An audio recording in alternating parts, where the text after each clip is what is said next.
2 years ago, a defense attorney vanished without a trace after parking her car near a coastal bridge. There was no witness, no message, no follow-up. Her case was quietly marked inactive, her name nearly forgotten. Until now, because when a briefcase is pulled from the mud along a quiet bay, and her ID is still inside, the silence begins to unravel, and what it left behind was never meant to surface. Subscribe now to follow the story she never got to finish, because some voices still echo. The tide had finally gone still after 3 stormy days. Wind had peeled shingles off the old dockhouse and scattered sand over the boardwalk, but now the air hung quiet, heavy with the smell of driftwood and salt.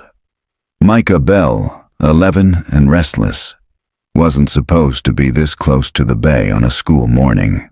His father had left early for a contractors' meeting, and his aunt had nodded off again in front of the news. That was enough permission for him. The beach near Shearwater Bay didn't draw tourists, not anymore. There were sharper rocks than shells, and the sand felt more like silt. But it was close and quiet, and when the tide pulled out like it had today, you could see all the hidden things it left behind. Micah liked finding things. Today, it was half a rowboat that had been wedged into the mud like a cracked tooth, and, near it, something stranger. He almost didn't notice it at first, just another lump washed up and stuck between 2 rocks, but when he kicked at it with the toe of his shoe, the lump didn't move like driftwood or trash. It was solid, boxy, something meant to be closed. Micah crouched. The case was dark leather, dull and scratched, corners worn down to raw patches. It was heavy with wet sand, but the latches still held. One looked rusted shut, the other only half clicked. Curiosity outweighed caution. He pried it open. The smell came first, damp paper, old glue, the kind of scent that seeped out of library basements. Inside, pages swollen together, a pen with its cap missing, and a flat plastic card. Micah squinted, wiping at the fogged surface with his sleeve. Vanessa Gray, ESQ, attorney at Law Hudson County Defense Office. He didn't know what ESQ meant, but he knew the word lawyer, and he knew this looked important. He closed the case and wrestled it up the hill toward the trail, arms aching. He almost dropped it twice, but the thought of handing it to the police, maybe being on TV, gave him the energy to keep going. The desk clerk at the Rutherford Bay Police Substation was used to odd deliveries. Lost wallets, stray pets, once even a live seagull in a cat carrier. But when Micah, wind-blown and mud-splattered, dragged the briefcase inside and insisted, "I found this near the water. I think it belonged to someone important," she looked twice. By noon, the contents had been reviewed by a detective. The plastic ID had water damage but was intact. The printed files inside were hard to read, but one was stamped with a faded case number and a state seal. Several legal pads were fused shut with age and salt. A pen had exploded inside. Detective Julian Kerr recognized the name, not from his own work, but from whispers. Vanessa Gray, a defense attorney, local, vanished. There'd been no incident report, no press conference, just a quiet line in the archives, missing since April 2 years ago. One article, no conclusions. He stood at the window for a long time, watching the tide pull in again. That evening, Clara Delaney sat in her small apartment above the bakery she rarely visited anymore. The walls were thin, but she liked the quiet. She was reviewing an old appellate motion when the news segment started. She wasn't watching the screen, just listening. But the words pulled her attention hard. Briefcase was discovered earlier today by a local student near Shearwater Bay. Authorities have not officially confirmed ownership, but the name tag inside reads Vanessa Gray, a Hudson County defense attorney who disappeared under unclear circumstances nearly 2 years ago. Clara didn't blink. She reached for the remote, but didn't turn the volume up. She just stared at the screen. It had been 679 days since Clara had last heard Vanessa's voice. They hadn't spoken the week she disappeared. In truth, they hadn't spoken for 2 months before that. But Vanessa had trained her, fought for her, believed in her at a time when Clara didn't believe in much, and now her briefcase had washed up like driftwood, salt-stained, wordless. Clara opened her bottom file drawer, the one she hadn't touched in over a year. Inside were 3 folders, all Vanessa's old cases. She placed them carefully on her desk, then she reached for her coat. The police station was busier than Clara expected. Phones rang in lazy cycles, a printer somewhere groaned with effort, and a woman behind the front desk shuffled clipboards like they were a card deck. Clara hadn't planned on coming here so soon, but sleep hadn't come easily, and the image of the briefcase kept flickering behind her eyes. Not just the object itself, but its weight, its quiet arrival. It had taken 2 years for anything of Vanessa's to resurface. That couldn't be coincidence. She didn't give her name at the front. "Just curious," she said politely. "I used to work with Vanessa Gray. I saw the news about the briefcase, and I thought maybe someone would want to know that." The receptionist's look hovered somewhere between polite concern and mild suspicion. "I think it's being handled by Detective Kerr," she said, and picked up the phone. Detective Julian Kerr met her near the back hallway. He looked older than the last time Clara had seen him, which wasn't saying much. She hadn't interacted with many detectives since switching to quieter appellate cases, but she remembered him. He'd been thorough, not quick to assumptions. "I heard you used to clerk for Vanessa," he asked once they were in his office. No formalities, no notes taken, just 2 chairs, 1 tired desk lamp, and a small stack of damp files on his desk. Clara nodded. "For just under 2 years. She trained me, mentored me, really." Kerr sat forward a little. "Did you know what she was working on when she left?" "Not exactly," Clara said slowly. "We hadn't spoken in a while. She was intense near the end, preoccupied." He raised an eyebrow, gently. "She mentioned a few cases she felt had been mishandled," Clara added. "Said there were overlaps. She thought something was off." Kerr gestured toward the briefcase, now placed neatly on a protective mat behind his desk.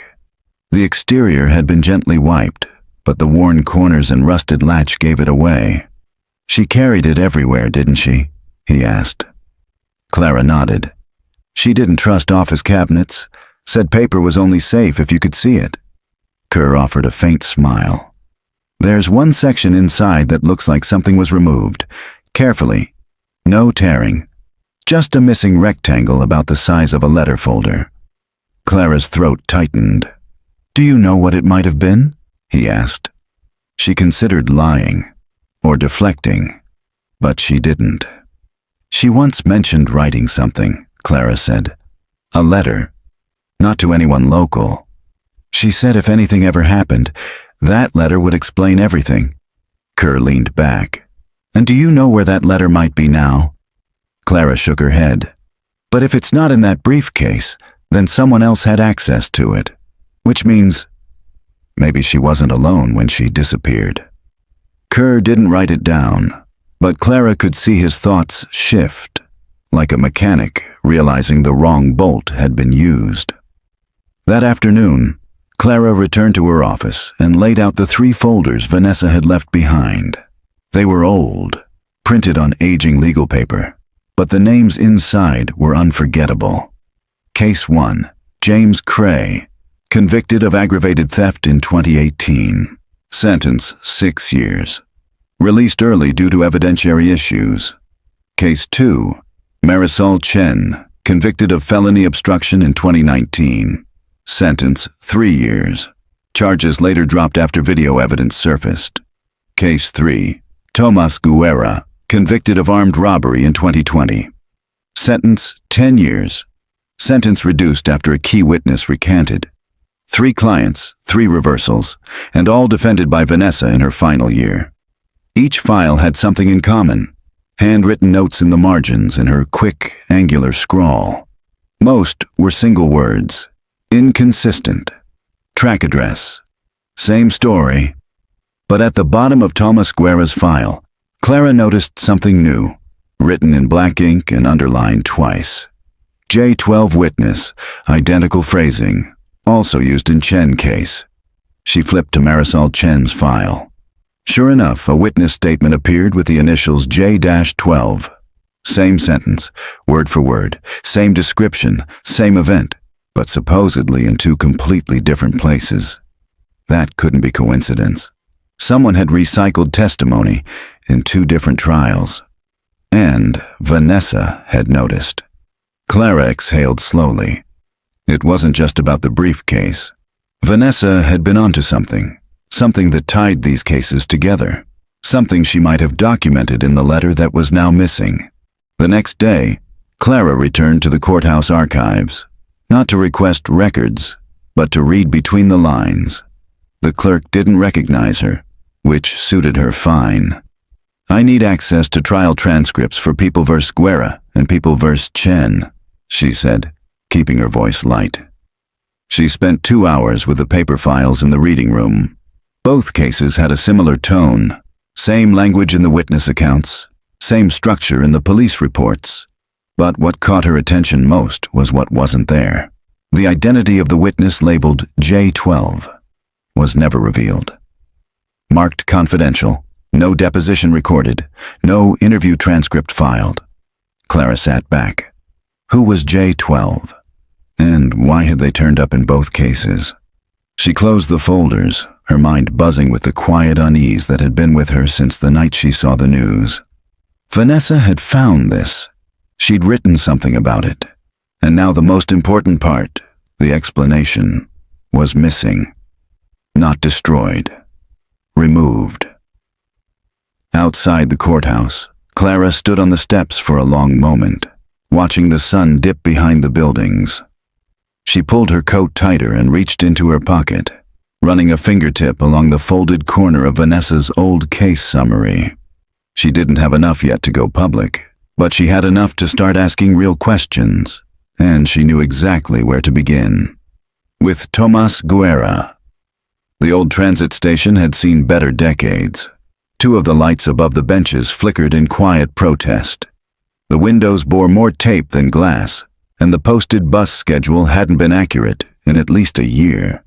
But Tomas Guerra was there, right where Clara hoped he'd be. She spotted him before he saw her. He was leaner than he used to be, his clothes cleaner but worn. There was something alert about the way he sat, back straight, elbows on his knees, like he was still waiting for something other than a ride. "Thomas?" she said quietly, approaching. His head snapped up. At first he looked ready to leave. Then his eyes narrowed, and a faint recognition surfaced. "Clara," he said, not asking. Just remembering. They stood in silence a beat longer than was comfortable. "I'm not here to make trouble," she said. "I just want to ask you about Vanessa." The name shifted something in his posture. Not defensive, more like reverent. "I haven't heard that name out loud in a long time," he said.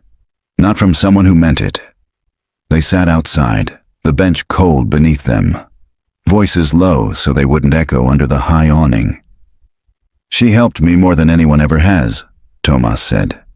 "When I was locked up, I used to think about what she said, about not being defined by other people's words. It didn't always help, but it stayed." Clara nodded. "She wrote things down," she said carefully. "Do you remember if she ever mentioned putting together something formal?" Tomas looked away, thinking. "There was one night," he said, a week before the hearing was supposed to start. She was different, restless, pacing the interview room like her shoes didn't fit. He rubbed his thumb along the edge of the bench. "She told me she had something, proof that connected a bunch of cases. Said she was drafting a letter, not just to the DA bigger, maybe the Attorney General. She said if it ever got sent, people would pay attention." Clara leaned forward slightly. "Did she say where she kept it?" number. But she did something else. Gave me this. From his coat pocket, Thomas pulled out a thin silver key, worn and slightly tarnished. She didn't explain, he said. Just said, if someone comes looking and they mean it, give this to them. Clara took the key gently. It had a number etched into one side. C-17. She exhaled. That's a courthouse locker. Thomas nodded once. Storage, deep level. I don't know what's in it. But if she trusted it to be there, maybe it matters. The courthouse basement was cooler than the floors above, with that particular scent of old air, dust, concrete, and something older. Clara showed her ID, signed the request slip, and waited while the clerk unlocked the heavy door to the archive lockers. Unit C-17 was tucked between two larger compartments. The lock turned with a soft click, and the door creaked open. Inside, a simple cardboard folder, a small tape recorder, and a post-it note stuck to the inside wall. In Vanessa's handwriting, if this reaches the right hands, listen first, then read. Clara took a careful breath and lifted the contents out, placing them into her case with quiet precision. She didn't speak until she was back upstairs in the quiet of her parked car. Then, slowly, she pressed play. Vanessa's voice filled the cabin in quiet, deliberate phrases. If you're hearing this, something stopped me from delivering it myself.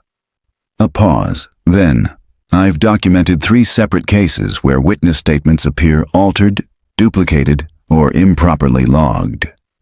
The initials J12, SG, and RH recur across trials in which none of those names were ever formally introduced. I have copies of the transcripts.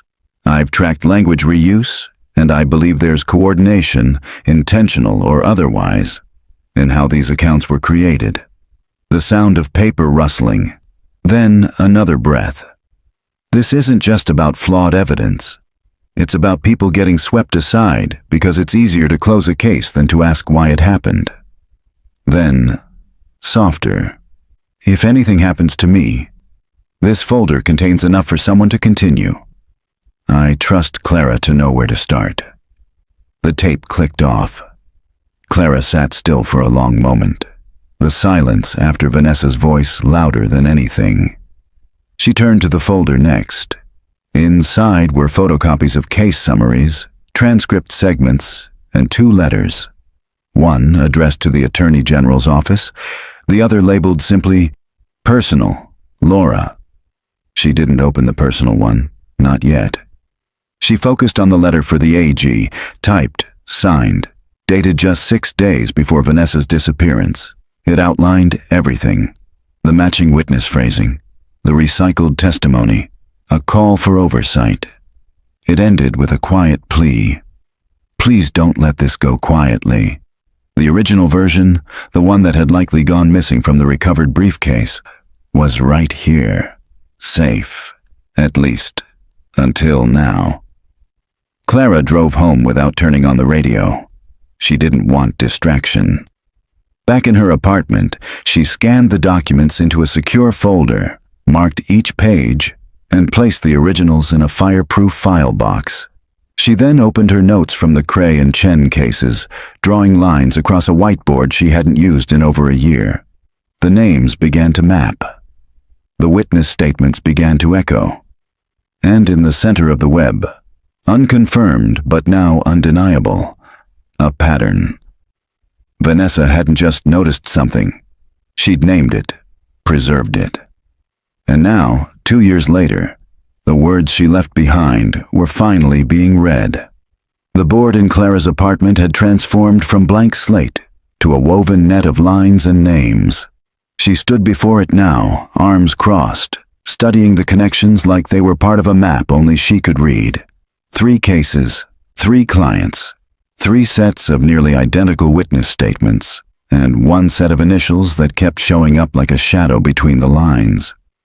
J12. Vanessa had highlighted that detail in 2 of the transcripts. Clara found it in a 3rd without much trouble. This time it wasn't a witness name at all. just a code in a police summary listed under external verification. She stared at the page longer than necessary. Verification by someone who didn't appear in court. Someone off paper, but somehow present in every outcome. That afternoon, Clara walked into the Hudson County Court Archive for the second time in a week. The woman behind the counter raised an eyebrow, half in recognition, half in curiosity. "Digging deep?" the clerk asked.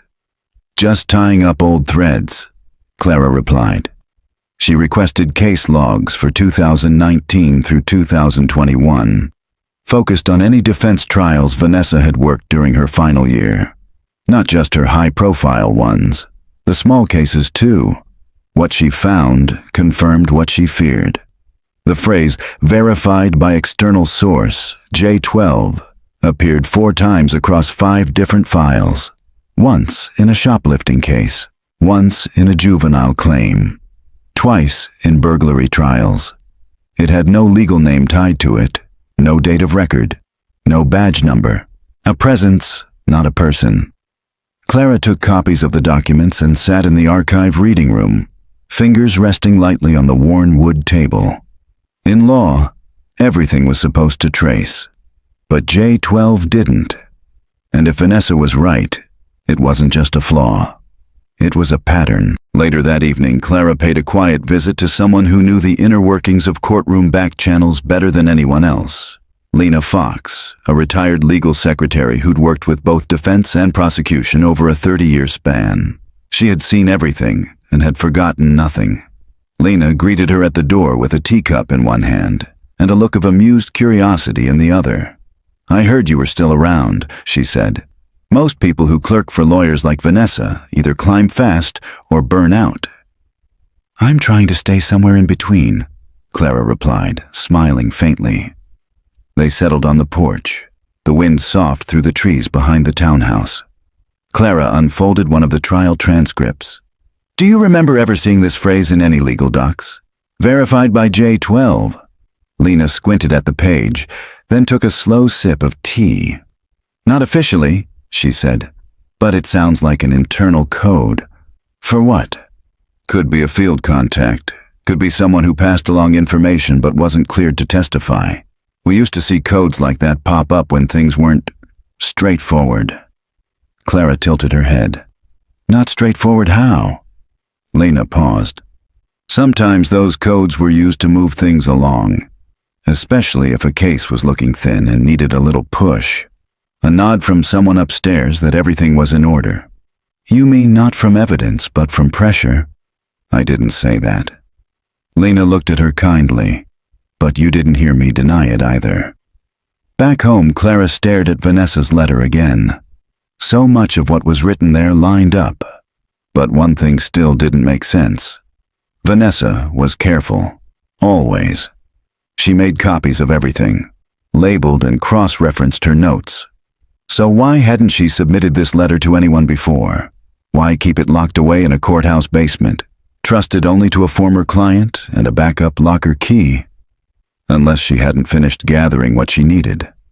Unless she'd been waiting for one last confirmation. And then, for some reason, never had the chance to send it. That night, Clara reviewed the old voice memo again. She listened not just to what Vanessa said, but how she said it. The measured tone, the pauses, the moments where her voice dropped just slightly. There was one segment she kept replaying. The initials J12 linked to at least 2 trial summaries. "I have reason to believe this refers not to a witness, but to a reviewer. Someone inside." Someone inside. Clara's eyes narrowed. A name surfaced in her memory. Michael Trent. He had been deputy DA during that time. Now he was the district attorney, recently elected, carefully polished, and known for his focus on cleaning up old records. Vanessa had clashed with him more than once.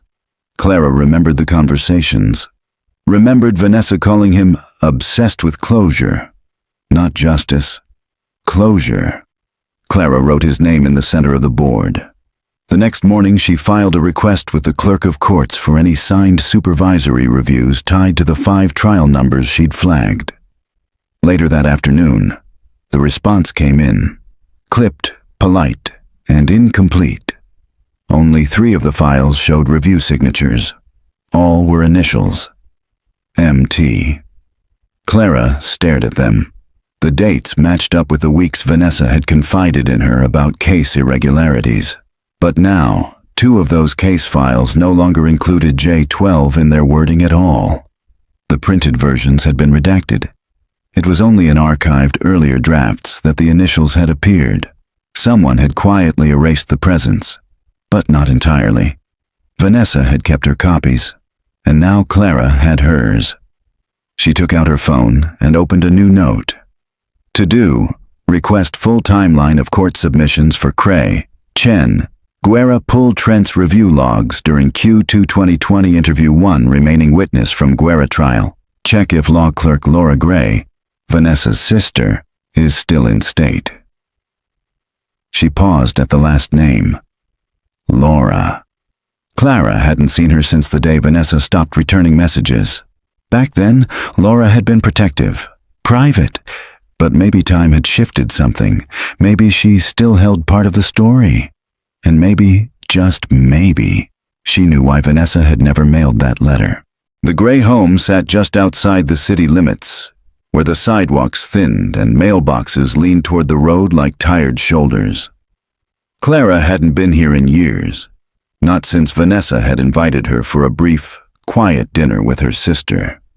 The house was modest, single story, ivy creeping along the back lattice, wind chimes whispering in the still air. Clara hesitated at the walkway. She'd rehearsed what to say, but now her throat felt tight, her hands cold. She wasn't sure if Laura would even open the door, let alone talk. But the door did open, slowly, cautiously, and Laura stood there, looking the same in all the ways that mattered. Dark hair pinned back, eyes sharp behind tiredness, and the same guarded calm that Vanessa used to say kept them both sane. "I figured someone might come by," Laura said after a long moment. "I didn't expect it to be you.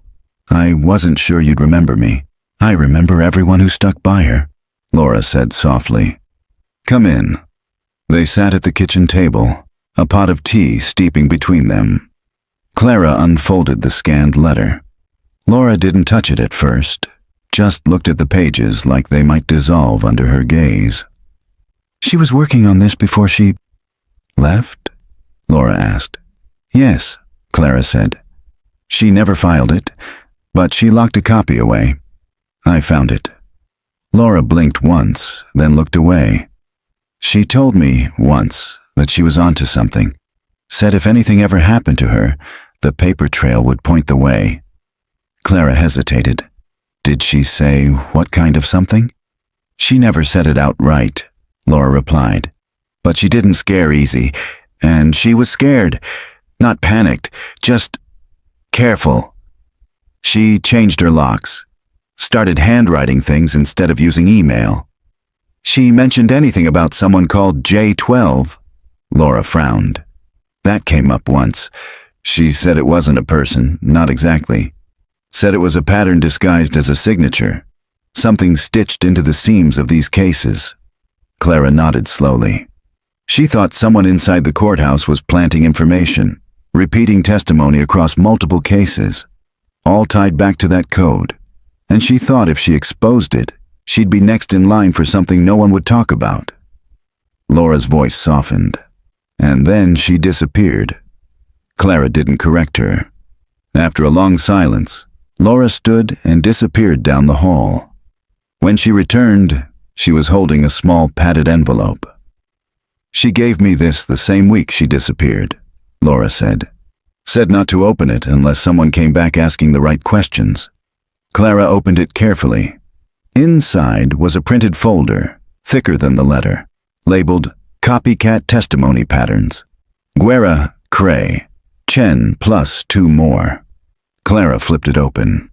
There were notes in Vanessa's handwriting, laid out in rows like a comparative table. Column 1, Case Name Column 2, Witness Statement Excerpts. Column 3, Key Phrasing Matches. Across all 5 entries, highlighted phrases appeared, identical, word for word, attributed to different witnesses in different years. He had the same jacket, kind of green with patches. I remember the sound of the glass, like wind through a window. I didn't get a clear look, but the voice stuck with me. All used in multiple reports, all submitted as unique testimony, none questioned. Vanessa had compiled a file, not just a letter. This was evidence. Clara left the house an hour later, the folder secured in her bag, her mind racing. Vanessa hadn't just suspected misconduct. She had proven there were connections between unrelated cases, built on testimonial structures that didn't belong. Someone had recycled witness accounts, fabricated consistency, and over time, that had become accepted as normal, or at least quietly unchallenged. The question now wasn't whether someone inside the system had helped this happen. It was who and how high it went. Clara returned to her apartment and spread the new file across her desk. She began transcribing the statements into a spreadsheet, tracking which officers had signed each incident report, which attorneys had handled which trial stages, and which judges had presided over which hearings. 2 names surfaced repeatedly. Detective R. Keene D.A.M. Trent Keene's signature was on the arrest record in both Guerra and Chen's case files. Trent had reviewed 3 of the 5 questionable cases during pre-trial. She underlined their names, then pulled up archived media interviews. There, in a year-old press clip, was Michael Trent discussing efficiency in prosecution. His words were polished, but one line stood out. Justice is not always about the length of process, but the confidence in its outcome. Clara read it 3 times. That kind of confidence required predictability. Predictability came from structure, and structure could be manufactured. She called in a favor with a colleague, someone still working court administration, and asked for full file movement logs on the Guerra and Chen trials. Later that evening, the call came in. Unusual movement in Guerra, the voice said. A memo was uploaded, deleted, then re-uploaded with redacted language. Timestamp was overwritten. Clara asked for the backup log. There it was. The original submission had mentioned external witness confirmation, source consistent with J12. But in the final file, it had been changed to external corroboration received. No source, no name, no code, just a vague nod and a push forward. The deletion had been done from a courthouse computer signed in under admin privileges. Clara stared at the screen, her pulse quiet but heavy. Someone had gone back to clean the record, but they hadn't erased it completely. She updated her board that night with a single phrase across the center. Not a mistake. A method. The briefcase had resurfaced after 2 years. The letter had been hidden, not lost. The files had been redacted, but not destroyed. All of it whispered the same thing. Vanessa had tried to speak. Now it was Clara's turn to carry the voice forward. The rain came in soft and steady the next morning, streaking down the apartment window like brush strokes. Clara sat at her desk, the open folder lit by the small brass lamp in the corner. She had been up for most of the night, sifting through Vanessa's files again. Not because she missed something, because she felt something. A pull in the pages, a silence between the lines. There was one page she hadn't looked at closely until now. It was folded into the back of Vanessa's notes, creased in a way that suggested it had been added quickly, perhaps last minute. A receipt, dated 3 days before Vanessa disappeared. A key drop fee. Hudson County Courthouse, basement level, locker 15A. But Clara had already opened the courthouse locker Vanessa used, C17, and found the letter and voice recording. So what was 15A? A second storage point? A backup plan? Clara didn't wait for the rain to stop. The basement lockers sat in 2 uneven rows behind a reinforced security door. Most were old. Some rusted, others repainted. The numbers were faded but still visible. She found 15A near the corner, half obscured by a rack of folding chairs. The key Tomas had given her didn't match, of course, but Clara had once clerked with Vanessa through 3 appeals in this building. She knew who kept the master log, and she knew where the emergency release locks were stored. A few forms and one quiet conversation with the current archive manager later, she was holding the override key in her palm. The lock turned with a resistant click. The door creaked open. Inside, wrapped in a clear plastic sleeve, was a manila folder. Nothing else. No dust, no mold, as if it had been placed yesterday. She lifted it gently, heart pounding in a way she hadn't expected. This wasn't just something Vanessa left behind. This was something she had hidden, intentionally. Back in her apartment, Clara laid the new folder open.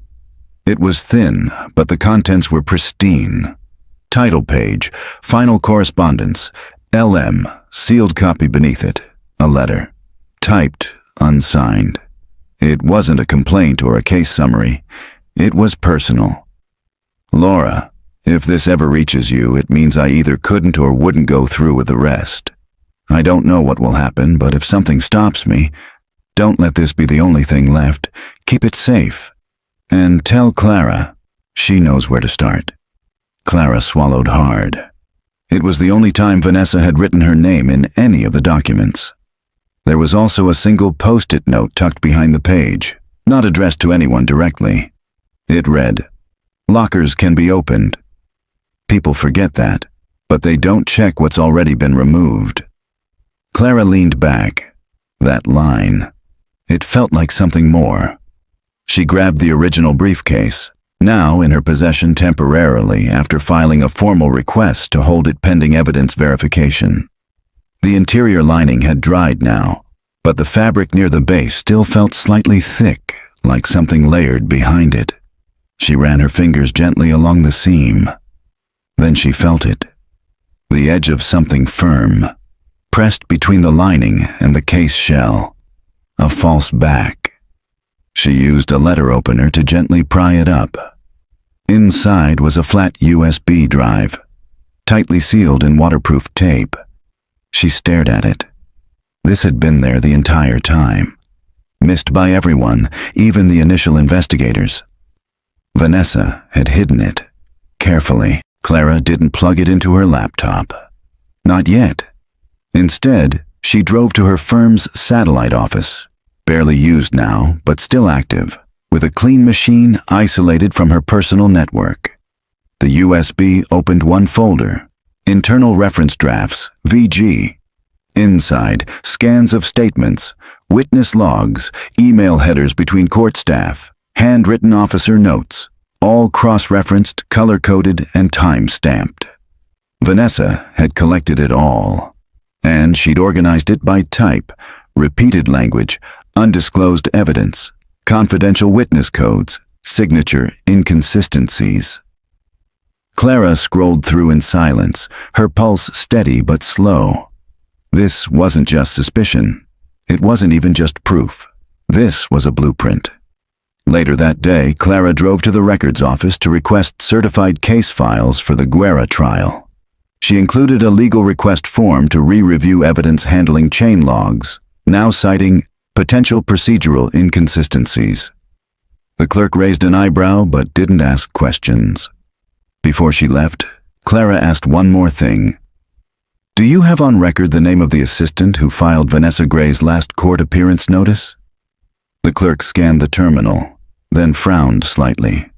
"No record of filing," she said. "But we do have a gate entry log. She signed in."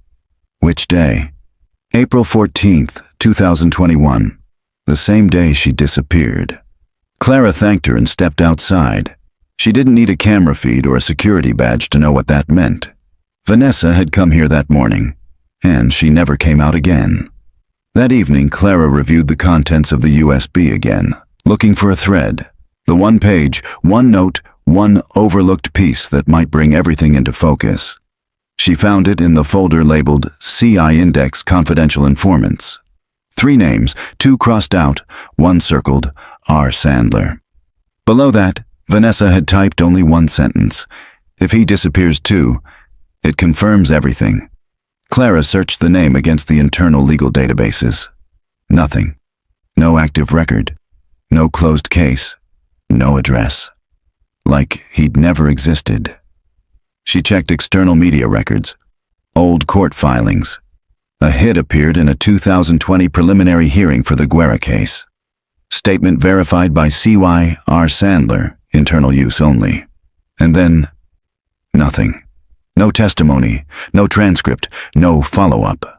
The name vanished. Just like Vanessa.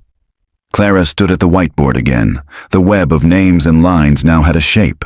Not a tangle, not confusion. A plan. Someone had used fabricated or duplicated statements, wrapped them in coded references to non-disclosed informants, and fed them through the system, with just enough distance between each case to avoid suspicion. Vanessa had seen it. She had documented it. And then, she was gone. But she had left a path, step by step, and now Clara had taken every one of them. Except the last. She opened a fresh case file and wrote in bold black pen, Subject, R. Sandler, Origin. Status, unconfirmed. Next, locate or disprove existence. She circled it once. Not for emphasis, for closure, but not the kind the system liked. The kind Vanessa had meant. The kind that speaks and doesn't go away. The municipal records building wasn't designed to be warm or welcoming. It was concrete corridors and dusty overhead lights, elevators that rumbled like subway trains, and air that always felt too still. But this was where old cases came to rest. Not erased, just archived, filed, boxed, forgotten. Clara walked the central aisle slowly, her steps echoing between tall shelves of sealed files. The clerk had granted her quiet access, a courtesy from her previous year's clerking, and a favor owed from a favor given. Her request had been specific. Access to restricted supporting materials from trial number 4128-Guerra. T. A cardboard box marked Guerra was already waiting on a rolling cart, pulled from the lower east stacks. It was lighter than she expected. She opened the top carefully. Inside, a transcript, a chain of custody form, 2 witness reports, and then folded at the bottom, an evidence tag. CIID, R. Sandler, reference only. Clara stared at the label. It was a form tag, unsigned, unstamped. No official copy, no fingerprint sheet, just the name. She flipped the tag over. Someone had written in faint pencil, INT122RS confirmed via audio only. Audio. But no tape was listed in the archive log. She checked the box again. Nothing.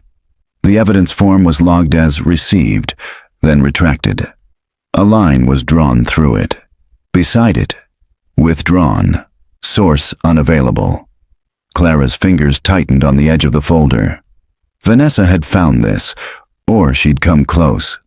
The paper trail was there, but the voice, the thing that mattered most, had gone missing, or been taken. Back in the reading room, Clara spread the materials on the long table. She flipped through each item with deliberate care. The witness reports were typed but had handwriting in the margins. Initials she recognized. K. Detective Robert Keene. He had handled more than just Guerra's case. He'd been part of Marisol Chen's arrest record, too.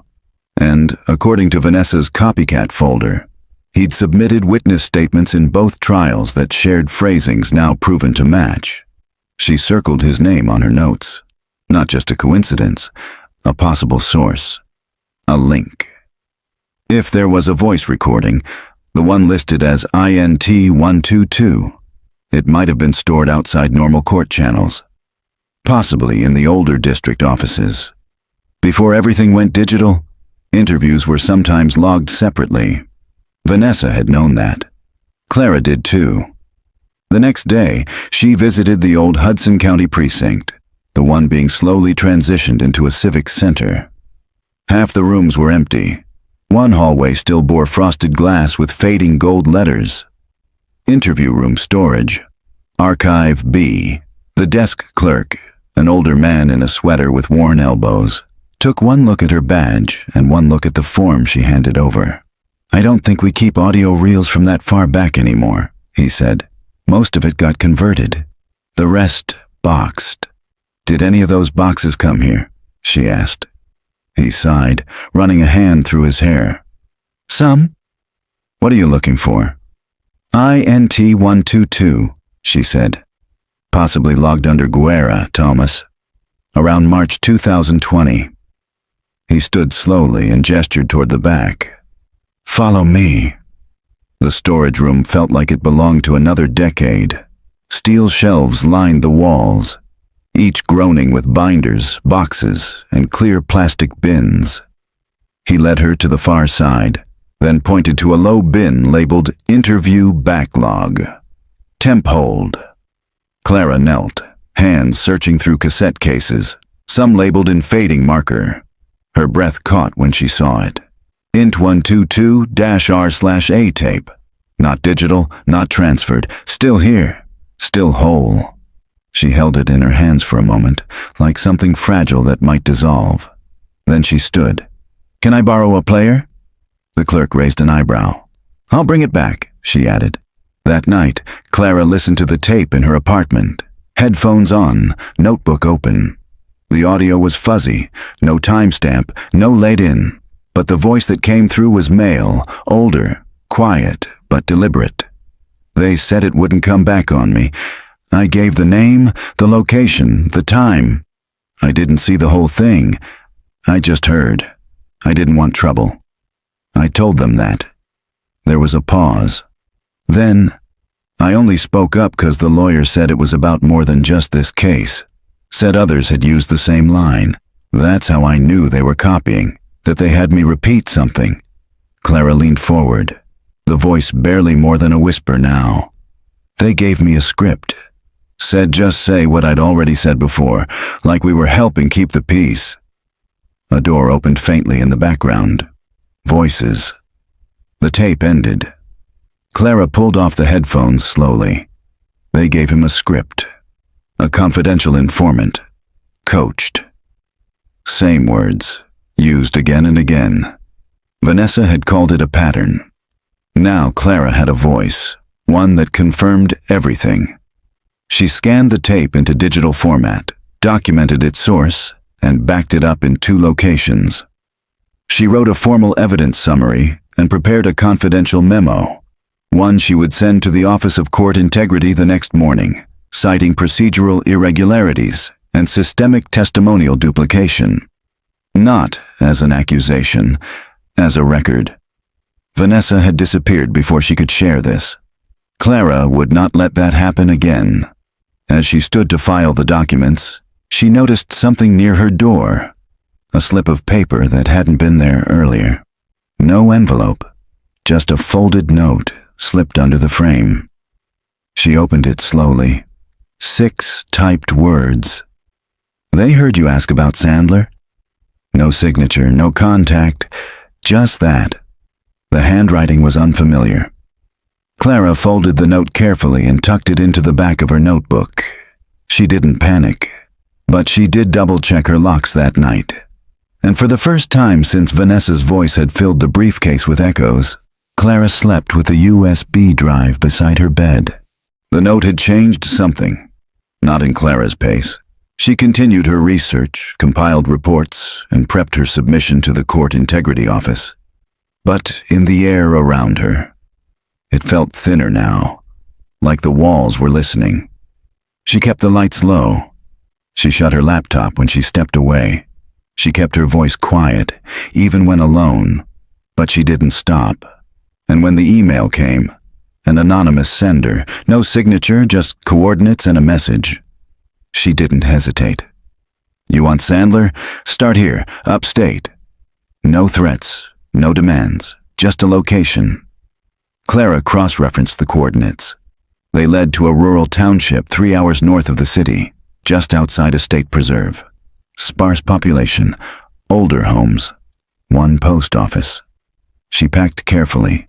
Notebook, USB copy, printouts from Vanessa's file, a change of clothes, 2 batteries for her recorder, a printed map in case service cut out. She left before sunrise. The town of Weller's Edge felt like a place not built for strangers. It had a diner, a church with a peeling steeple, and a general store that still stocked cassette tapes in a cracked plastic display. Clara parked near the gas station and asked the attendant about the name she'd been chasing. "R. Sandler," the man repeated, frowning slightly. "You mean Robert, maybe?" "Lived out by the east boundary. Small property, a lot of trees. Haven't seen him much lately." "Still around?" "Couldn't say, but there's a mailbox." He wrote directions on a sticky note. "If he answers, tell him Charlie says he still owes me for the propane tank." Clara thanked him and drove slow, gravel popping under her tires as the road narrowed. 15 minutes later, she saw the mailbox. Sandler, 123, faded red numbers. The flag broken. The house was set back, barely visible through tall brush and pines. It wasn't abandoned, but it didn't look lived in either. Curtains drawn, chimney dark. A pile of newspapers stacked at the base of the porch. Clara stepped out and walked up slowly, boots crunching on soft dirt. She knocked. Nothing. Then knocked again. The door creaked open half an inch. A voice, low and rough, filtered through. "Who sent you?" "No one," Clara replied. "I'm not here to cause trouble." "You shouldn't be here." "I know, but I have something to show you." Silence. Then the door opened wider. The man who stood behind it was lean, gray-stubbled, and cautious. His eyes scanned Clara like he was measuring the weight of her every word before she spoke it. "You're her clerk," he said after a moment. "I was. Didn't think anyone would come looking this far out." "I found your name in the file," Clara said gently. "Then on the tape, INT 122. Sandler's shoulders tensed. That wasn't supposed to be recorded. It was, and it was hidden, not erased, just like you. He stepped back. "Inside, quick!" The interior of the house was sparse. Not messy, just plain. A table, a shelf with old case binders, a stove unused. A folded cot near the back wall. Clara sat at the edge of a chair while Sandler moved slowly, like every motion required calculation. "I didn't mean to be part of anything," he said. "I was a janitor for the courts. They brought me in to ID something once. I gave them a location, a car tag, that's all." He sat across from her, hands resting flat on the table. "Then someone came back and said I needed to verify it, but the details had changed. I told them it wasn't what I saw." Clara waited. "They gave me the statement, told me just to read it. Keeps things clean," they said. "Who?" Clara asked softly. Sandler didn't answer right away. Then, "A guy from the 42nd Precinct. Keen, and a DA assistant. Young, polished, always carried a planner. Trent." Sandler nodded once. "They said I'd be helping smooth over an overcrowded system. That the end justified the edits. And Vanessa? She found me," he said. "Tracked me down. Asked questions no one else had asked. I told her everything. She took notes. Said she had what she needed." He looked at the door, then back at her. "A week later, someone knocked. Not her, someone else. They didn't say much, just stared. I left town the next day. You've stayed off record ever since." "I've kept to myself," he corrected. "Until now." Clara opened her bag and slid a copy of Vanessa's letter across the table. Then the folder, then the printout of the tape transcript. She didn't just keep it, she built a case. Sandler's jaw tightened. "Then don't let it go unfinished." As she stood to leave, he handed her a folded note. A name: Detective J. Broom, retired, formerly 42nd Precinct. Broom was clean, Sandler said. He knew something was wrong, but he got pushed out before he could speak. If anyone still remembers the real details, it's him. Clara tucked the note into her coat. "Thank you." Sandler didn't reply, but as she walked back toward the car, she didn't hear the door close. He waited until she was safely down the drive, then shut the door behind her. That night, Clara returned to the city. The roads were dark, the rain soft, and her thoughts sharper than they'd been in weeks. She had names, a voice, a paper trail. She had the thing Vanessa never got the chance to share. Someone who could confirm everything. All she needed now was to keep the chain going, to follow it to the end, quietly, carefully, and without getting silenced herself. The file Clara prepared was slim but deliberate. 24 pages of records, redacted notes, audio transcripts, and a written statement from Robert Sandler. It didn't shout. It didn't accuse. It just told the truth, in quiet, irreversible detail. She submitted it to the Office of Court Integrity by hand. No email, no copies, no trail that could be intercepted. The clerk there, an older man in a gray wool vest, promised a review window of 10 business days. "It'll be internal at first," he said, "just preliminary, but we'll be in touch."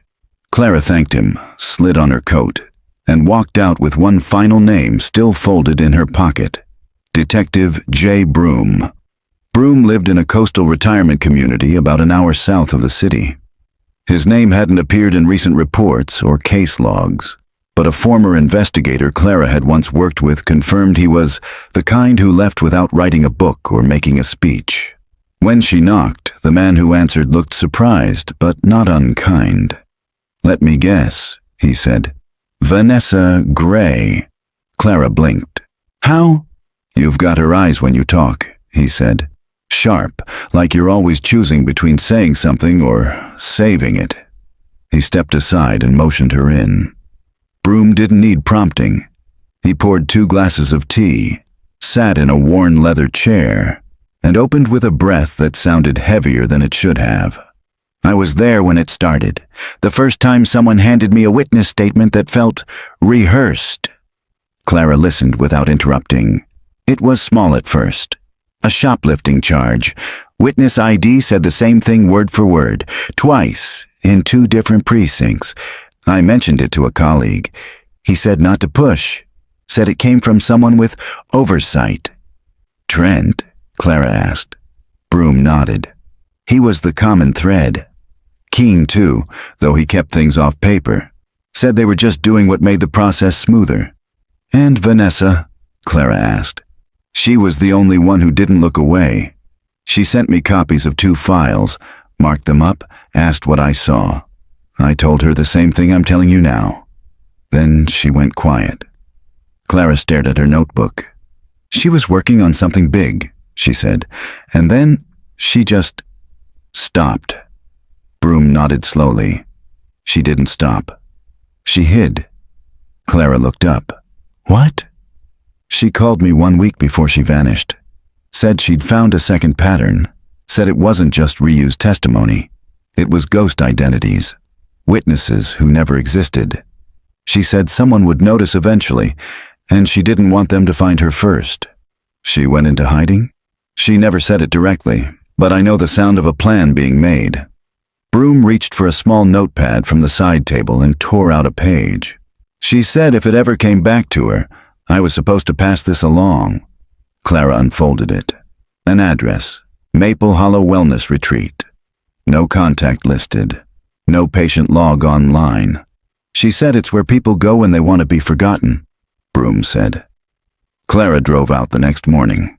The wellness center was tucked between dense pines and an old lake, its wooden frames sun-bleached and quiet. There were no visitors walking the paths, no signage out front. Just the hum of wind through tall grass. She checked in under her real name, asked to speak with the director. Mentioned she was searching for someone. Carefully. The receptionist gave her a look that blended patience with protocol. "Visitors usually only come for scheduled discharge," she said. Clara slid the folded note from Broom across the counter. The woman looked at it, then stood and left the desk without a word. 10 minutes passed. Then the woman returned. "Follow me," she said. They walked down a narrow hall, turned a corner, and stopped at a closed door with a brass number on it. "She doesn't get many visitors," the receptionist said softly. "But she's been waiting." Vanessa Gray looked up as the door opened. Her hair was shorter, her posture quieter, but her eyes were unchanged, sharp, calculated, present. "Clara," she said, not surprised, not shaken. "You found it." "I found everything," Clara said.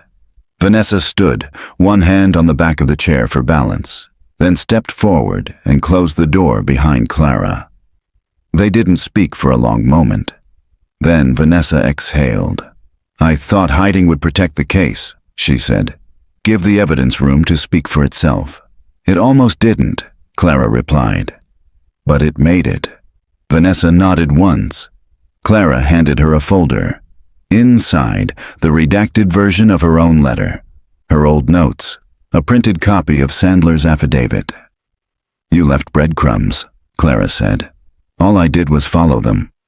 "You connected them," Vanessa replied. "That's more than I had time for." There was a silence between them, not awkward, but necessary, like a bridge being walked for the first time in years. Vanessa sat again. "I'd testify if I have to," she said. "Not for the press, not for them, but for the people those statements hurt, the ones who never got their say." Clara nodded. "I already submitted the file. Integrity Office is reviewing, but they'll need someone who was there, someone who saw it." "I was there," Vanessa said quietly, "and I remember everything." They talked for another hour, about the cases, the names, the silences. Vanessa didn't ask how Clara found her. She just accepted it, like a truth she'd always hoped for but never expected to arrive. When Clara stood to leave, Vanessa handed her one last envelope. "I wrote this the day I came here," she said. "If no one ever came, I asked them to burn it. But now that you're here, maybe someone should read it." Clara tucked the letter into her coat. Outside, the air smelled like pine and memory, and the wind carried the feeling of something ending or beginning again. 10 days after the submission, the Office of Court Integrity sent a request. It wasn't dramatic. No headlines, no press release, just a quiet notification. "We request an in-person statement from Ms. Vanessa Gray, former attorney, regarding materials recently submitted by Clara Delaney. Interview to remain internal pending preliminary findings." Clara drove to the retreat herself. Vanessa was ready. She wore the same dark blazer she'd worn to court in the old days. A little looser now, a little softer around the shoulders, but still hers. The staff at the center watched them both leave without comment. Vanessa nodded once to the receptionist at the front desk. It felt like the end of something, and also the beginning. The interview took place in a quiet room at the county building, recorded on video and audio, attended by 2 review officers, 1 court representative, and Clara. Vanessa's voice never rose. She spoke clearly, slowly, with the steadiness of someone who had held on to every detail long enough that forgetting was no longer an option. She walked them through the reused statements, the J-12 codes, the script, the interviews that never officially took place. She said the names: Trent, Keene, Sandler, Broom, Guerra, Cray, Chen. She did not guess. She only recounted what she could verify, no assumptions, only evidence. The officers asked few questions. When it was over, Vanessa turned to Clara as if to check. Did I give them enough? Clara didn't need to answer. 2 weeks later, the official inquiry was quietly launched. The district attorney's office declined to comment, but the review logs changed. The Guerra case was flagged. Chen's file marked for supplemental investigation. Cray's conviction status was listed as in review. Clara received no press attention. She didn't want it. Neither did Vanessa. But something shifted. An internal memo circulated. An administrative pause issued on related cases from 2019 to 2021. The name J12 was quietly purged from future forms. Not denied, just removed. Sometimes that's how systems confess, not with a headline, but with erasure. With silence undone. Clara returned the briefcase to Vanessa 2 days later. It had been cleaned, resealed, repaired as best as possible. Vanessa ran her fingers along the edges, soft with age and wear. "Funny," she said. "It carried everything I had, and I didn't even realize it would carry me too." Clara smiled. It still held up. "So did you." A month passed, then 2. Letters arrived from the Office of Legal Review. Some brief, some long, all confirming that certain cases would be reopened, quietly, without spectacle. Clara filed them away in a new drawer. She labeled it not by year, but by purpose. Continuing. Vanessa didn't move back to the city. She stayed upstate near the lake, but she wrote to Clara often. Sometimes it was just a line or 2, sometimes full pages. She never signed them best or sincerely. She always ended with, "Still here." On a spring morning, Clara returned to the shoreline where it all began. The same curve of sand where the briefcase had first been found. The tide was low. The air smelled clean. She stood there not to relive anything but to let the past settle. To remember that truth didn't vanish. It waited. She took out the sealed envelope Vanessa had once handed her at the retreat. The letter written when she believed no one would come. Clara read it now, sitting on the rocks near the water. "If no one finds me, maybe that means the silence worked. But if someone does, if someone hears what I tried to say, tell them it wasn't about being right. It was about not letting wrong become normal. If this letter reaches you, you are the next voice in the room. Say it out loud." Clara folded the page and placed it back in the envelope. Then she took out her pen and added one line at the bottom. "I heard you." The names changed. The codes stopped. But the truth didn't fade. It found its way. Through water, through time, through the hands that chose not to let go. And on quiet days in courtrooms across the city, when files are pulled and old statements reread, a name sometimes lingers just long enough to matter again. Vanessa Gray, attorney at law. Still here, still speaking, through the one who listened.